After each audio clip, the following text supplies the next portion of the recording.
आज हम class 10th के इंग्लिश प्रोज का चैप्टर नंबर 5 जिसका नाम है टार्च बियरर्स उसके पार्ट 1 का अध्ययन करेंगे। उसका हिंदी अनुवाद करेंगे। चैप्टर का नाम है टार्च बियरर्स यानी मशाल धारक। ओलंपिक गेम आप कभी देखे होंगे तो उसमें मशाल लेकर के लोग प्रत्येक देश में जाते हैं। इसका मतलब ये होता है कि मशाल धारक जहाँ जहाँ जाएंगे वहाँ पर ये रोशनी फैलाएंगे।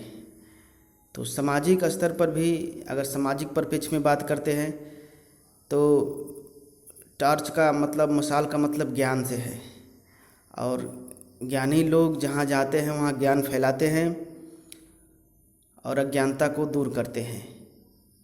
तो सामाजिक परिप्रेक्ष्य में टार्च बियरर्स का क्या मतलब हुआ इस चैप्टर में और उसके अगले पार्ट में, 2 पार्ट में ये चैप्टर है, उसमें हम यही जानेंगे। तो इस चैप्टर को W.M. रिबर्न द्वारा लिखा गया है। आइए देखते हैं। ये कहानी के माध्यम से टार्च बियरर्स के बारे में बताया जाएगा। तो कहानी पहली वाली ये है, क्या लिखा गया है। Once a merchant had toiled hard and has made a lot of money. एक बार एक व्यापारी ने कड़ी मेहनत किया था और बना लिया था ढेर सारा धन। He wanted to give all his money to the son.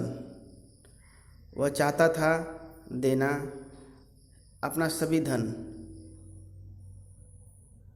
उस बेटे को who proved himself to be the cleverer of the two, जो सिद्ध कर देता अपने आप को ज़्यादा चतुर दोनों में। सो इसलिए ही डिसाइडेड, उसने निर्णय लिया टू सॉल्व हिज प्रॉब्लम, अपनी समस्या को हल करने का, by giving them a test, दे करके उनको एक टेस्ट। इन द टेस्ट, इस टेस्ट में, इस परीक्षण में या इस परीक्षा में, the younger son was proved intelligent, छोटा बेटा सिद्ध हुआ बुद्धिजीवी सिद्ध हुआ।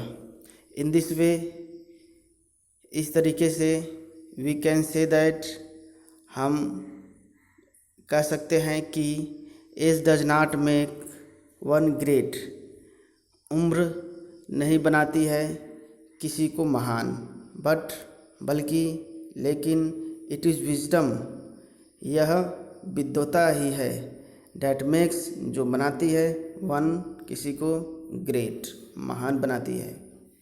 सो इसलिए वी शुड थिंक, हमें सोचना चाहिए, फॉर सम टाइम, कुछ समयों के लिए, बिफोर और एवरी एक्शन, अपने प्रत्येक एक्शन के पहले, प्रत्येक एक्टिविटी के पहले हमें कुछ सोच लेना चाहिए कि उसको कैसे करें कि वो बेहतर ढंग से हो।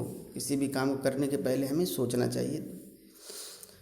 It is our great responsibility, यह हमारा सबसे बड़ी रिस्पॉन्सिबिलिटी है, दायित्व है, to make our self a good citizen. To make यानी बनाना, आवर सेल्फ अपने आप को, अ गुड सिटीजन एक अच्छा नागरिक, यानी एक अच्छा नागरिक बनाना हमारा सबसे बड़ी रिस्पॉन्सिबिलिटी है। इनफैक्ट, वास्तव में, we have to train our self, हमें प्रशिक्षित करना पड़ेगा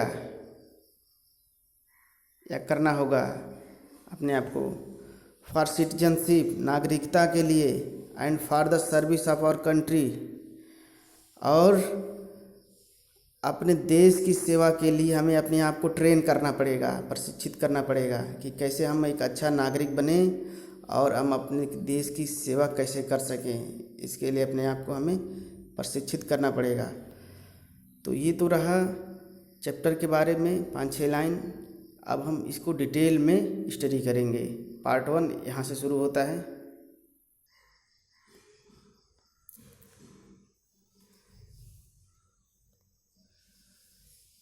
लिखा गया है, once upon a time many centuries ago there lived an old merchant. एक समय की बात है, वंस अपॉन ए टाइम मतलब एक समय की बात है। मैनी सेंचुरीज एगो कई शताब्दियों पहले, there lived an old merchant एक बुजुर्ग व्यापारी रहता था। ऑल हिज लाइफ अपने पूरे जीवन में, ही हैड टॉइल्ड हार्ड उसने मेहनत किया था काफ़ी कड़ी। हार्ड मतलब कड़ी, टॉइल मैंने मेहनत किया, काफ़ी कड़ी मेहनत किया था। बाइंग एंड सेलिंग ख़रीदारी करने में और बिक्री करने में। व्यापारी था तो ख़रीदारी बिक्री करेगा ही। विद द रिजल्ट दैट परिणाम यह हुआ कि he had made a lot of money उसने बना लिया ढेर सारा धन। ए लॉट ऑफ मतलब ढेर सारा। As the years went by जैसे जैसे वर्ष बीतते गए, he led by more and more riches. He led by मतलब होता है सेव करना, सुरक्षित कर लेना।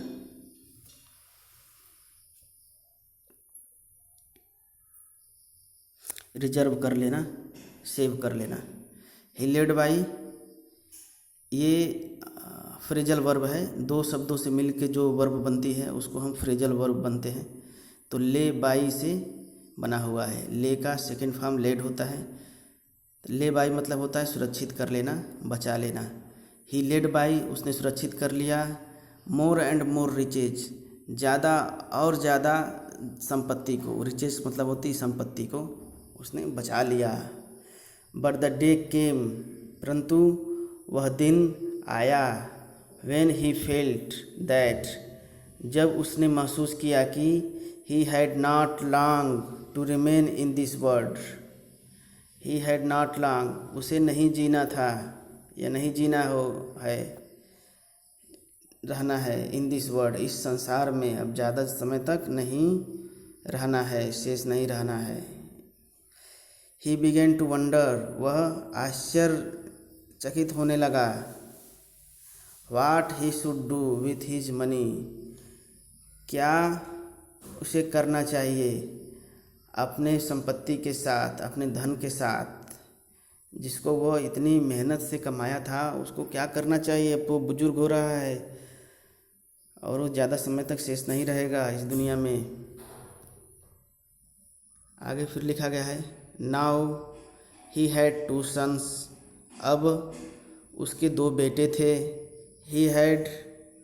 He made up his mind उसने अपना दिमाग ऐसा बनाया या अपने दिमाग में सोचा that he would not divide his money between them.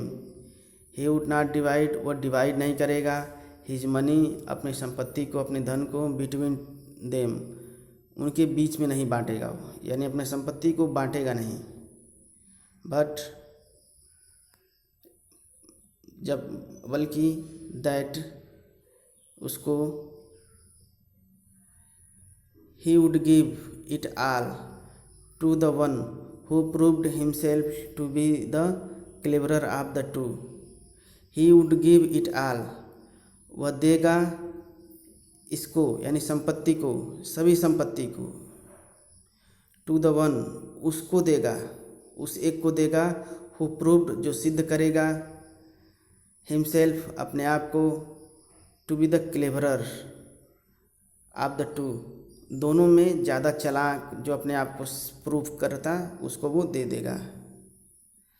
The problem to be solve was that समस्या जो सॉल्व करने वाली थी वो ये थी कि ऑफ फाइंडिंग आउट जानने की, प्राप्त करने की, विच ऑफ द 2 सन्स कौन सा बेटा दोनों बेटों में से कौन सा was the cleverer, ज़्यादा चालाक था। He decided to solve this problem by giving them a test. He decided, उसने निर्णय लिया, to solve this problem, इस समस्या को सॉल्व करने का, by giving them a test, उन्हें एक टेस्ट दे करके इस समस्या को सॉल्व करने का उसने निर्णय लिया। कॉलिंग द यंग मैन, नवयुवकों को बुलाते हुए, ही सेड, उसने कहा, टू देम, उनसे, हियर आर 2 रुपीज़, यहाँ पर 2 रुपये हैं। I want you to take 1 rupee each, मैं चाहता हूँ तुम ले लो 1 रुपये प्रत्येक लोग 1 रुपये ले लो। 2 रुपये रखे हैं, दोनों लोग क्या करो, 1-1 रुपये ले लो। एंड देन, और तब, to go out separately, go out, बाहर जाओ अलग अलग, सेपरेटली मतलब अलग अलग। एंड बाय समथिंग, और खरीदो, ऐसा कुछ खरीदो, समथिंग विच, कुछ ऐसा चीज़ खरीदो, which will fill this house, जो भर सके इस घर को। 1 रुपये लो प्रत्येक लोग, और कुछ ऐसा खरीद के लाओ जो इस घर को क्या कर सके, भर सके। You are not to spend more than 1 rupees, you are not to spend, तुम्हें नहीं खर्च करने हैं, मोर देन 1 रुपीज़, 1 रुपये से ज़्यादा खर्च नहीं करने हैं। The 2 sons looked at him as if he had taken leaves of his sense. The 2 sons, दोनों पुत्र, looked, देखे, at him, उसकी तरफ, यानी अपने पिता की तरफ, as if, जैसे कि, he had taken leaves of his sense, उसने अपने सेंस का, जो विवेक होते हैं, उसको, उसकी छुट्टी हो गई हो, यानी वो विवेक की छुट्टी हो जाती है। इसका मतलब क्या हुआ, कोई पागल हो गया है।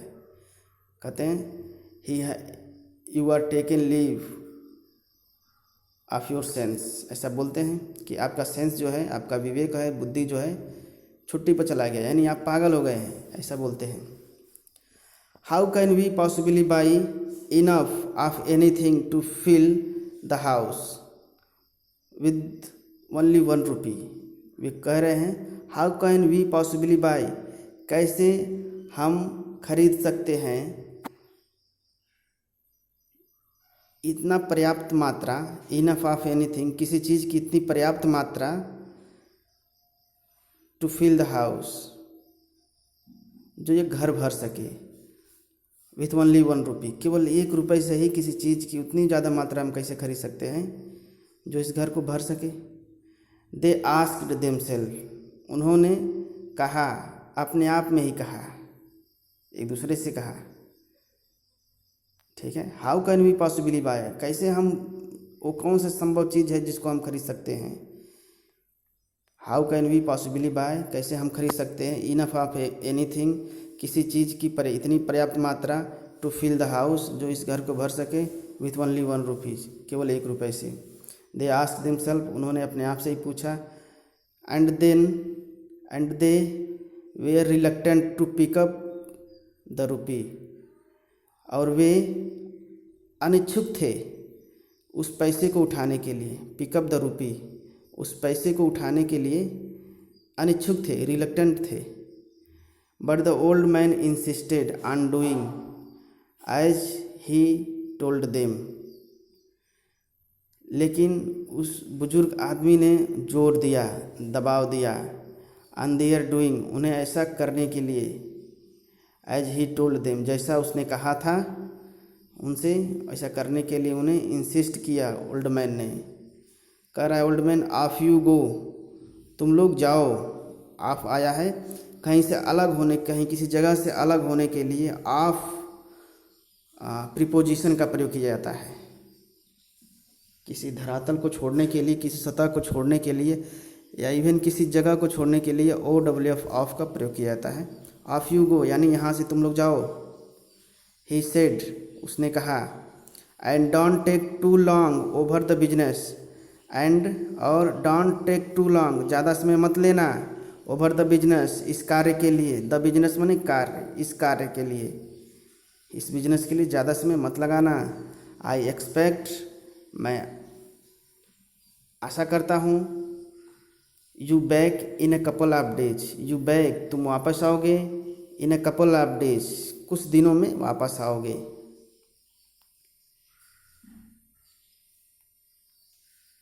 अब अगला पैराग्राफ देखते हैं, यहाँ से शुरू हुआ है। सो इसलिए इस प्रकार ईच यंग मैन टूक up a rupee and went out, प्रत्येक नवयुवक टूक अप उठा लिया, ऊपर उठा लिया, अ रूपी एक रुपये, एंड वेंट आउट और बाहर गए। The first one wandered through the बाजार, जो पहला जो था वांडर्ड घूमा, वांडर माने होता है घूमना, इधर उधर घूमना, तो घूमा, थ्रू द बाजार पूरे बाजार में इधर उधर वो घूमा। But nothing could he find, परंतु कुछ नहीं वह पा सका, which would in any way serve his purpose, जो किसी भी तरीके से, इन एनी वे किसी भी तरीके से सर्व कर सकता था, हिज पर्पज उसके उद्देश्य को पूरा कर सकता था। ऑल डे लॉन्ग पूरे दिन के दौरान, ही वांडर्ड अबाउट वह इधर उधर घूमा, वांडर अबाउट मतलब इधर उधर घूमा। लुकिंग इन ऑल शॉप देखा सभी दुकानों में, सभी दुकानों में उसने देखा। नथिंग कुड ही फाइंड कुछ नहीं वह पा सका। He became more and more certain, he became वह हो गया, मोर एंड मोर यानी और ही ज़्यादा सुनिश्चित हो गया, सर्टेन माने सुनिश्चित हो गया, डैट कि something had gone wrong with his father उसके पिता के जी के साथ जरूर कोई गड़बड़ी हुई है। समथिंग हैड गॉन रॉन्ग कुछ गड़बड़ हो गया है, विथ हिज फादर उसके पिता के साथ कुछ न कुछ गड़बड़ है। वो सोचा होगा कि उसके पिताजी बुजुर्ग हैं, तो हो सकता है उनके दिमाग में कुछ, उनका दिमाग सही से काम नहीं करता होगा, इसीलिए इतना इम्पॉसिबल काम उनके दिमाग में आया है और वो हमसे करा रहे हैं। ये तो संभव ही नहीं है 1 रुपये में किसी चीज़ की इतनी पर्याप्त मात्रा खरीदना जो पूरे घर को भर सके। दिन भर परेशान रहा, उसे कुछ नहीं मिल रहा था। He was about to give up his search, he was about to give up वह छोड़ने वाला ही था। अबाउट टू का प्रयोग करते हैं वाला, जब लास्ट में वाला आता है शब्द, सेंटेंस में वाला शब्द आता है, जैसे वह जाने वाला है, वह खाने वाला है। He is about to go, he is about to eat, वो आने वाला, he is about to come. तो यहाँ पर लिखा गया है he was about to give up, give up मतलब होता है छोड़ना, तो वो छोड़ने ही वाला था। हिज सर्च अपनी खोज को, इन डिस्पेयर निराशा में अपनी खोज को वो त्यागने वाला था, गिव अप करने वाला था। व्हेन ही सॉ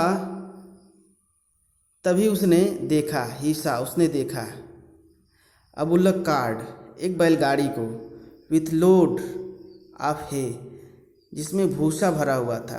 एक बैलगाड़ी देखा जिसमें क्या भरा था, क्या लोड हुआ था, हे भूसे से भरी हुई एक बुल्लक कार्ट को देखा उसने। तो ये क्या बोल रहा है, इन्वर्टेड कामा में जब कोई बात होती है तो यानी उसको कोई कोट किया है, कोई बोला है। दैट लुक्स होपफुल वह दिखती है आशाजनक, होपफुल दिख रही है। ही थॉट उसने सोचा, आई वंडर मैं चकित हो जाता हूँ, यानी मैं चकित हूँ। हाउ मच हे कितना भूसा, आई कैन गेट मैं पा सकता हूँ, प्राप्त कर सकता हूँ, फॉर अ रुपी 1 रुपये से कितना भूसा पा सकता हूँ। उसने सोचा कि भूसा तो सस्ता होगा, लेकिन फिर भी मैं 1 रुपये में कितना पा सकता हूँ, देखते हैं। He went up to the driver वह गया, वेंट अप माने गया, टू द ड्राइवर चालक के पास गया, ऑफ द कार्ट बैलगाड़ी के ड्राइवर के पास वो गया। And inquired about the price of the है, और पूछताछ किया। इंक्वायर मतलब होता है पूछताछ करना, तो इंक्वायर मतलब पूछताछ किया about the price of the है, भूसे के प्राइस के बारे में उसने पूछताछ किया। There was a good deal haggling over the price, there was a good deal, अच्छी खासी जो है सौदे में बार्गेनिंग करने का प्रयास, तोल मोल करने का प्रयास हुआ।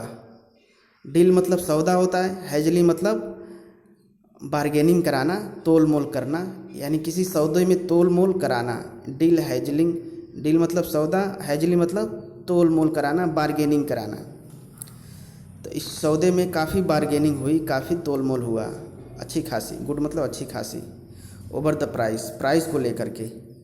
बट इन द एंड, परंतु अंत में, he was able two by, वह सक्षम हुआ खरीद सकने में, द लोड ऑफ है, पूरे लोड को, पूरा जो लोड किया गया था भूसे को खरीद सकने में सक्षम हुआ, फॉर अ रुपी, 1 रुपये में।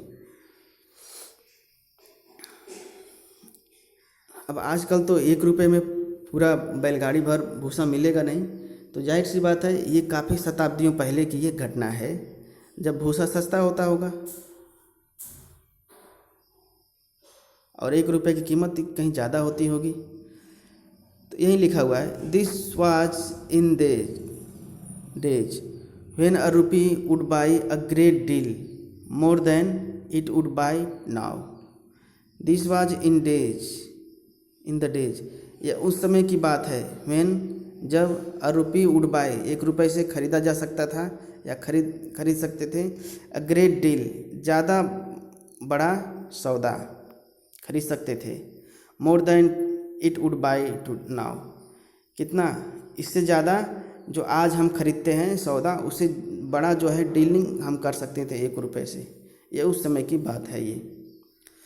So the young man laid off the cart, इस प्रकार वह नवयुवक लेड ऑफ यानी ले गया, वहाँ से ले गया, यहाँ भी ऑफ आया है, यानी उस जगह से हटा, वहाँ से जहाँ ऑफ आया है वहाँ पर समझिए, वहाँ से जो है कोई हट रहा है, कोई जा रहा है, प्रस्थान कर रहा है। लेड ऑफ वहाँ से चल दिया, द कार्ट बैलगाड़ी को ले गया, विद द हे भूसे के साथ बैलगाड़ी को ले गया, टू हिज फादर्स हाउस अपने पिताजी के घर गया, यानी अपने घर गया। होपफुली आशापूर्वक, ही पाइल्ड उसने जो है भंडार लगा दिया, ढेर लगा दिया, पाइल मतलब होता है ढेर लगा देना। ईट इसको, ये भूसे के लिए आया है ईट, इनटू द हाउस पूरे घर में क्या किया, ढेर लगा दिया, भंडार लगा दिया। But when it was all in, परंतु जब यह यानी भूसा पूरी तरीके से अंदर चला गया, ऑल इन सब भूसा अंदर चला गया, बट व्हेन लेकिन जब, इट वाज ऑल इन सब भूसा अंदर चला गया, ही फाउंड उसने पाया, दैट कि there was not enough to cover even the floor, there was not enough वह इतना पर्याप्त नहीं था, टू कवर कि वो ढक सके, इवन द फ्लोर यहाँ तक कि फर्श भी।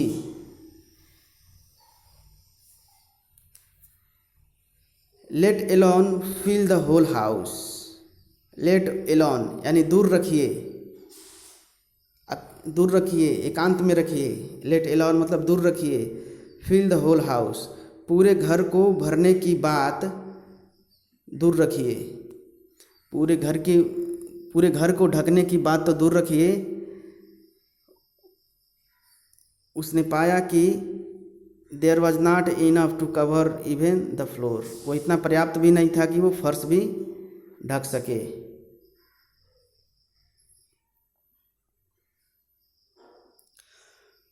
ये तो रही पहले बच्चे की बात। अब देखते हैं जो दूसरा बच्चा है, जो छोटा वाला है, वो क्या कर रहा है। When the second son went out, जब दूसरा बच्चा बाहर गया, विथ हिज रुपी, अपने रुपए के साथ। He did not go straight way to the bazaar. He did not गो, वह नहीं गया, स्ट्रेट वे, सीधे, टू द बाजार, सीधे बाजार वो नहीं गया। इंस्टेड ऑफ डूइंग डैट, ऐसा करने के बजाय, इंस्टेड ऑफ मतलब होता है के बजाय, के बजाय, इंस्टेड ऑफ मतलब होता है के बजाय, डूइंग दैट, ऐसा करने के बजाय। ही सेट डाउन, वह नीचे बैठ गया। एंड बिगेन टू थिंक, और सोचने लगा, बिगेन टू थिंक माने सोचने लगा। फॉर ए लॉन्ग टाइम, काफ़ी ज़्यादा समय तक वो सोचा। ही सेट थिंकिंग, वो बैठा सोचते हुए। About what he could possibly buy, क्या चीज़ वह खरीद सकता है, किस किस चीज़ की संभावना बन रही है खरीदने के लिए। एट लेंथ यानी काफ़ी समय के बाद, लेंथ आया है समय के लिए, बहुत देर बाद, काफ़ी लंबे समय बाद। लेंथ मतलब काफ़ी समय बाद, एट लेंथ मतलब काफ़ी लंबे समय के बाद। एट इवनिंग टाइम, शाम के समय में। एन आइडिया स्टक हिम, एक विचार उसके दिमाग में आया। स्टक, आइडिया स्टक होती है, दिमाग में अचानक आती है तो उसको स्टक बोलते हैं। स्टक मतलब केम, यानी आया, आइडिया उसके दिमाग में आया।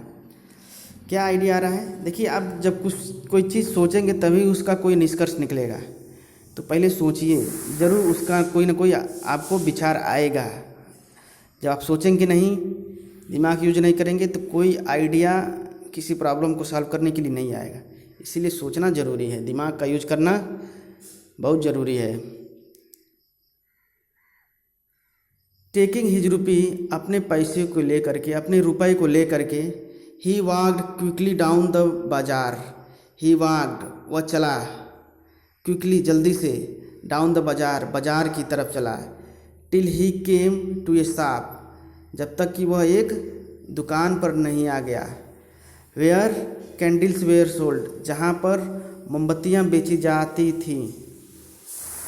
ये पैसिव वॉइस में लिखा गया है। ये कैंडल्स वेयर सोल्ड, क्या बेची जाती थी? मोमबत्तियाँ बेची जाती थी। ये ऑब्जेक्ट है, कैंडल्स वेयर सोल्ड, मोमबत्तियाँ बेची जाती थीं। किसके द्वारा बेची जाती थी? उस सब्जेक्ट को हम गौण बना देते हैं, जाहिर सी बात है, दुकानदार वाला, दुकानदार के द्वारा बेची जाती होंगी। तो दुकानदार यहाँ पर इम्पॉर्टेंट नहीं है, इसमें इम्पॉर्टेंट है क्या बेची जाती थी उस दुकान पर। तो कैंडल बेची जाती थी। और पैसिव वॉइस में हम ऑब्जेक्ट पर ही फोकस रहते हैं। जहाँ पर सब्जेक्ट हमारा गौण रहता है, सेकेंडरी रहता है, वहाँ पर उसको हम पैसिव वॉइस में बनाते हैं। कैंडल्स वेयर सोल्ड, मोमबत्तियाँ बेची जाती थीं। ही स्पेंट, उसने व्यतीत किया या खर्च किया। ही स्पेंट मतलब उसने खर्च किया। हिज रुपी, अपने रुपए को, ऑन कैंडल्स, मोमबत्तियों पर। Of his he got a quite number, जिसकी वो कुछ संख्या पा गया। एक रुपए में कुछ संख्या वो पा गया। क्वाइट मतलब होता है ज़्यादा नहीं और कम भी नहीं, यानी लगभग लगभग कुछ मात्रा में वो पा गया। देन तब, टेकिंग हिज कैंडल्स, अपनी मोमबत्तियों को लेकर के, विथ हिम, अपने साथ। He made his way back to his father's house, he made his way, अपना रास्ता अख्तियार कर लिया वापस अपने पिताजी के घर की तरफ। व्हेन ही गॉट देयर, जब वह वहाँ पहुँचा। गेट का प्रयोग पहुँचने के अर्थ में भी होता है।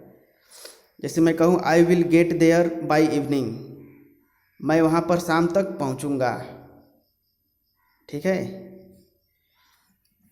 तो गेट का प्रयोग पहुँचने के अर्थ में भी होता है। His brother was standing disconsolately, उसका भाई खड़ा हुआ था निराशापूर्वक। डिसकॉन्सोलेटली मतलब निराशापूर्वक।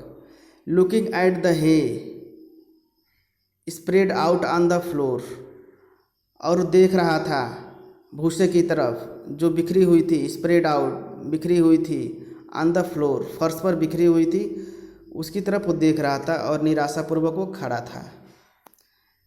यानी वो निराश हो गया था कि अब तो मुझे धन मिलेगा नहीं, पिताजी वाला धन अब तो मुझे नहीं मिलेगा। It was now getting dark, अब हो रहा था अंधेरा, अब अंधेरा हो रहा था। Quickly the second son stood 2 or 3 candles in each room, शीघ्रतापूर्वक दूसरा बेटा स्टूड खड़ा कर दिया 2 or 3 कैंडल्स, 2 या 3 मोमबत्तियाँ इन ईच रूम, प्रत्येक रूम में। देन ही लिट देम, तब वह जला दिया उन्हें, मोमबत्तियों को क्या कर दिया, जला दिया। एट वंस, तुरंत ही, the house was filled with light, the house यानी वह घर भर गया प्रकाश से पूरा घर जो है भर गया।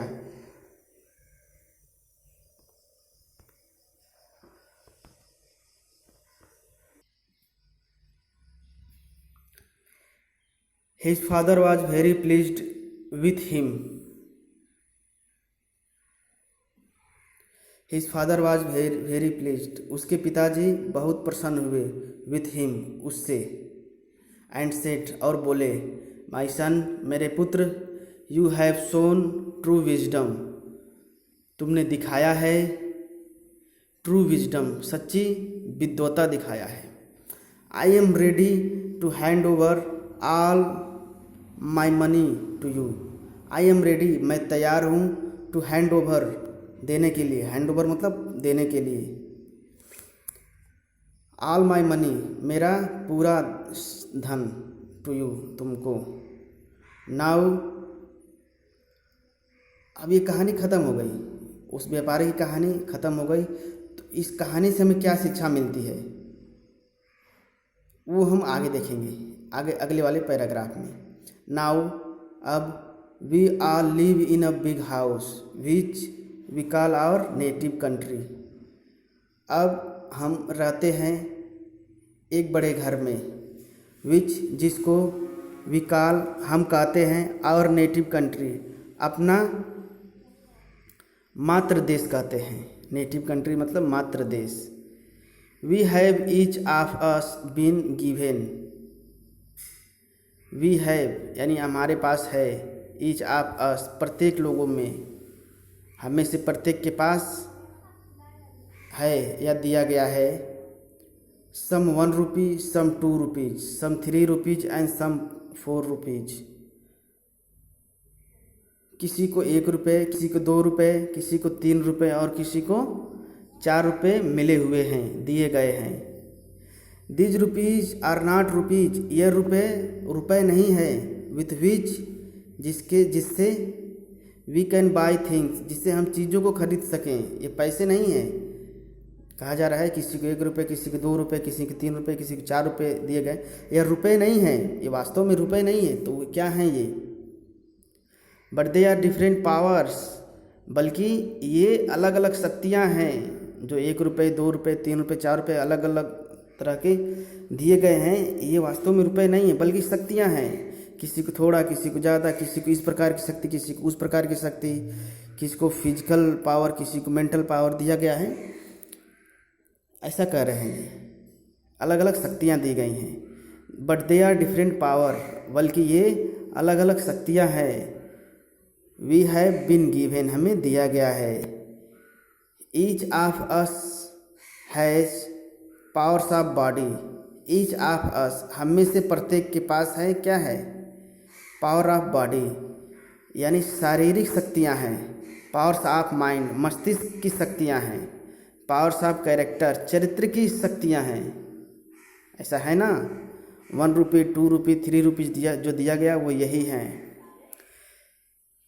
ईच ऑफ अस यानी हम में से प्रत्येक को के पास हैज स्ट्रेंथ, ताकत है, टाइम समय है, इंटेलिजेंसी बुद्धि है, बुद्धिमता है, विच जिसको कैन बी यूज किया जा सकता है।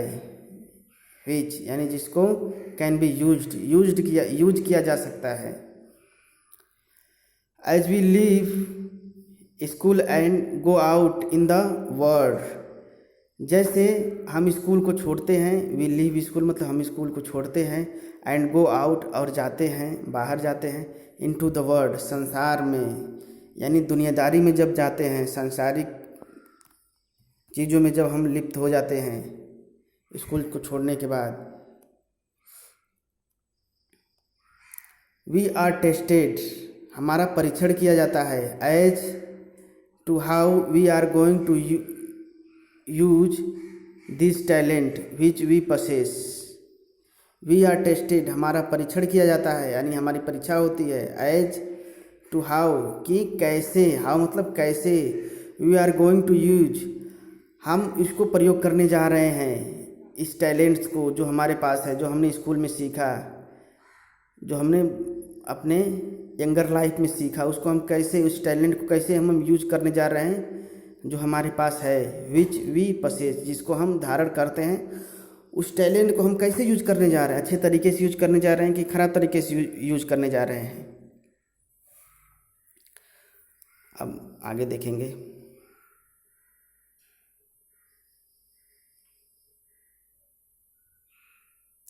लिखा गया है,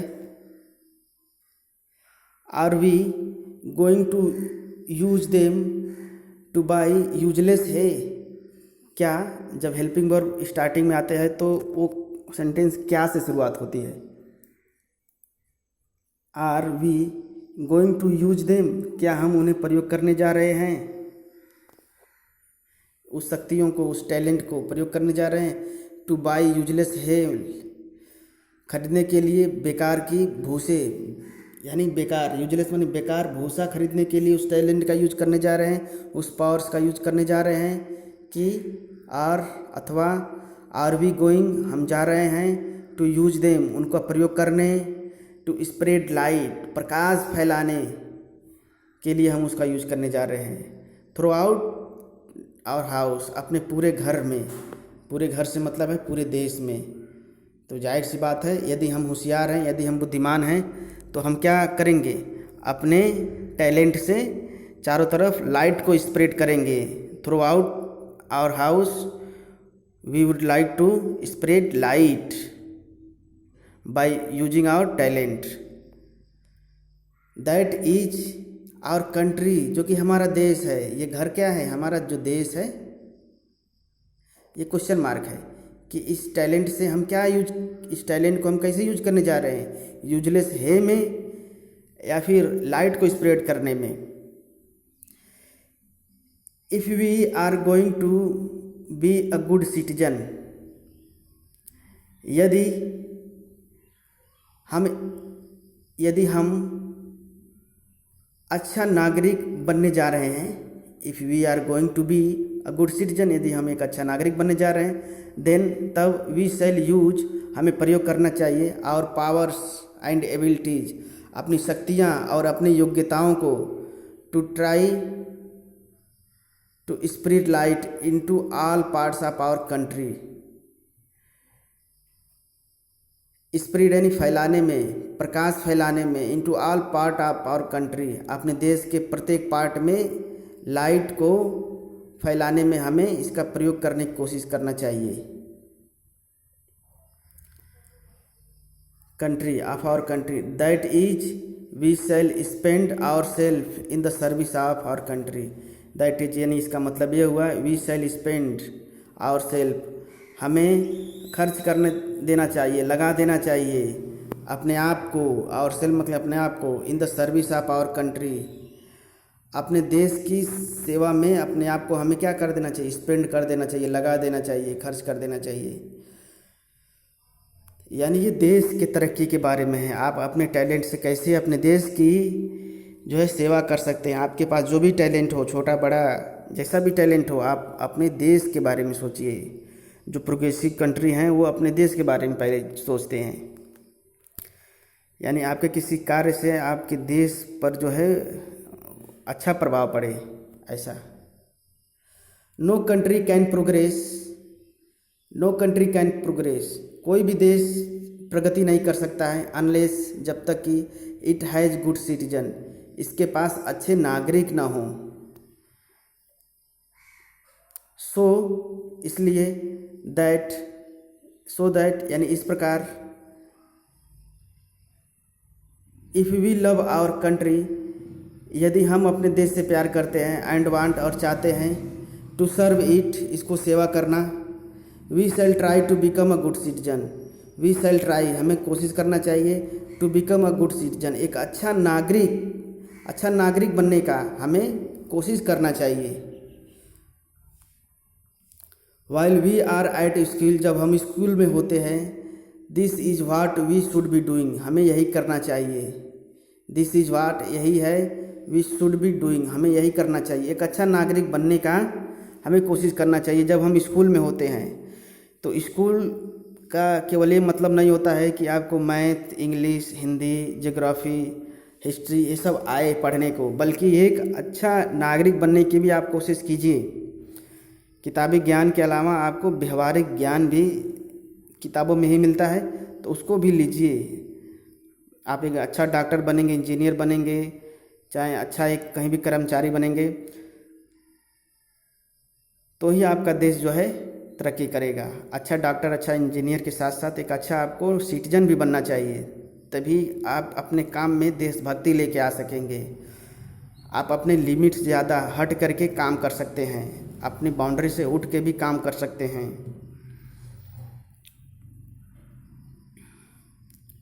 वी शुड बी ट्रेनिंग हमें ट्रेनिंग करना चाहिए, ट्रेनिंग देना चाहिए, प्रशिक्षित करना चाहिए अपने आप को इन द सिटीजनशिप नागरिकता के लिए, एंड कल्टिवेटिंग और कल्टिवेट करना चाहिए the characteristic of good citizen अच्छे नागरिकों के चरित्रों को कल्टिवेट करना चाहिए, यानी उपजाना चाहिए। कल्टिवेट माने उपजाना।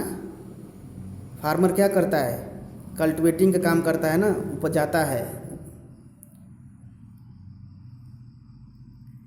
इफ़ वी डू दिस यदि हम ऐसा करते हैं, देन तब, when we leave the school जब हम स्कूल छोड़ेंगे, यानी स्कूल के समय जब हम अच्छे कैरेक्टरिस्टिक को कल्टिवेट करेंगे, अच्छे नागरिक बनने का सोचेंगे हम स्कूल के दौरान ही। जो आप 17, 18 या 20 साल या 22, 25 साल जो आप स्कूल में देते हैं, तो जब आप अच्छे अच्छे गुणों को अपने अंदर लेके आएंगे, अच्छे कैरेक्टरिस्टिक्स लेके आएंगे, अच्छे सिटीजनशिप के लिए आप जो है अपने आप को ट्रेन करेंगे, तो जब आप स्कूल को छोड़ेंगे और अपने आप को अपने घर को छोड़ते हैं, and go out into the different part of our country, and go out और बाहर जाएंगे, into the different part of country अपने देश के विभिन्न भागों में जब जाएंगे, अलग अलग भागों में, we shall be able to feel it with light we shall be able हम योग्य होंगे, भरने के योग्य होंगे, इट अपने देश को, विथ लाइट प्रकाश से, आप गुड सिटीजनशिप अच्छे नागरिकता के प्रकाश से इसको भर सकने में हम सफल होंगे, सक्षम होंगे। यानी this chapter was about good citizenship अच्छी नागरिकता से रिलेटेड ये चैप्टर था। जब आप स्कूल में हों तो अच्छे अच्छे ज्ञान सीखिए, ऐसा ज्ञान सीखिए जो आप अपने देश में, देश की तरक्की में उसको यूटिलाइज कर सकें। तो ये आप वीडियो देख रहे थे इस चैनल पर स्टडी मेट 24/7 पर आप ये देख रहे थे। आप इसको सब्सक्राइब कर लीजिए, क्योंकि इस पर high school UP board English की सारी वीडियो टाइम टू टाइम आपको मिलेंगी, उसका नोटिफिकेशन मिलेगा आपको। और इसको लाइक और शेयर भी करें। वीडियो देखने के लिए आपको बहुत बहुत धन्यवाद।